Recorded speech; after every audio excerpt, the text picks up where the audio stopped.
OBC தலைவர்கள் கவனமாக நீங்கள் நெஞ்சிலே இருத்த வேண்டிய ஒன்று, ஓபிசி மக்களுக்கான இடஒதுக்கீட்டை மண்டல் பரிந்துரையின் அடிப்படையிலே நடைமுறைப்படுத்துவதற்காக தனது ஆட்சியை பறிகொடுத்தவர் சமூக நீதி காவலர் VP சிங்.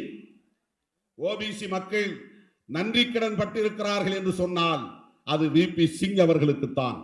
இன்றைக்கு 27% இடஒதுக்கீடு நடைமுறையிலே இருக்கிறது. வேலை வாய்ப்பிலே ஓபிசி மக்கள் அதற்கான வாய்ப்பை பெறுகிறார்கள் என்று சொன்னால் அதற்கு காரணம் ஆட்சியை பறிகொடுத்து அதை நடைமுறைப்படுத்தியவர் VP சிங் அவர்கள்.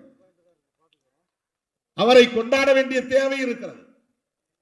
VP மண்டலுக்கு சிலை எழுப்ப வேண்டும் என்று அண்ணன் தளபதி அவர்களை சந்தித்து நான் மனு கொடுத்தேன்.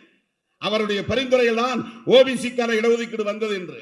ஆனால் தமிழக முதல்வர் அவர்கள் அண்ணன் தளபதி அவர்கள் VP சிங்குக்கு நாங்கள் சிலை எழுப்ப போகிறோம் என்று தமிழ்நாட்டில் VP சிங் அவர்களுக்கு சிலை எழுப்ப முன்வந்திருக்கிறார்.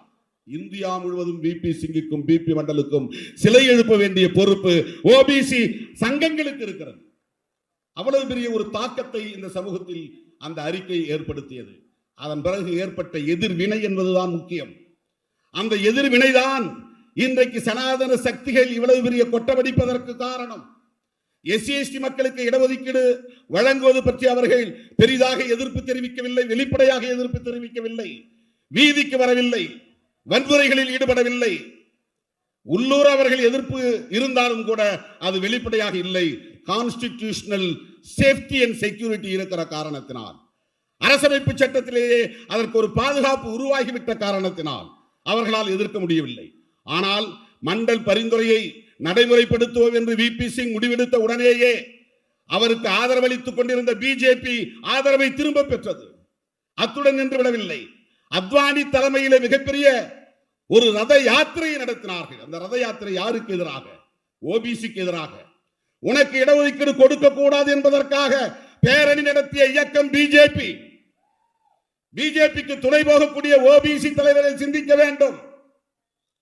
ஓபிசி இளைஞர்களுக்கு கல்வியிலும் வேலை வாய்ப்பிலும் இடஒதுக்கீடு தரக்கூடாது என்று வீதிக்கு வந்து வெளியிலே போராட்டம் நடத்திய ஒரே கட்சி பிஜேபியும் RSS தான். இந்தியாவில் எந்த கட்சியும் கிடையாது.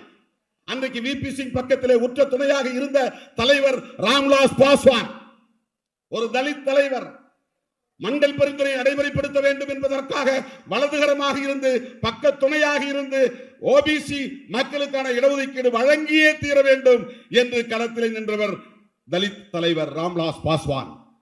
மாயாவதி எதிர்ப்பு தெரிவிக்கவில்லை, ராம்தாஸ் அத்வாலே எதிர்ப்பு தெரிவிக்கவில்லை, கத்தி பத்மாராவ் எதிர்ப்பு தெரிவிக்கவில்லை, தமிழ்நாட்டில் விடுதலை சிறுத்தைகளும் எதிர்ப்பு தெரிவிக்கவில்லை. வரவேற்றோம். இந்தியா முழுவதும் அம்பேத்கர் இயக்கங்கள் ஓபிசி மக்களுக்கான இடஒதுக்கீட்டை வரவேற்றார்கள் என்பது வரலாறு.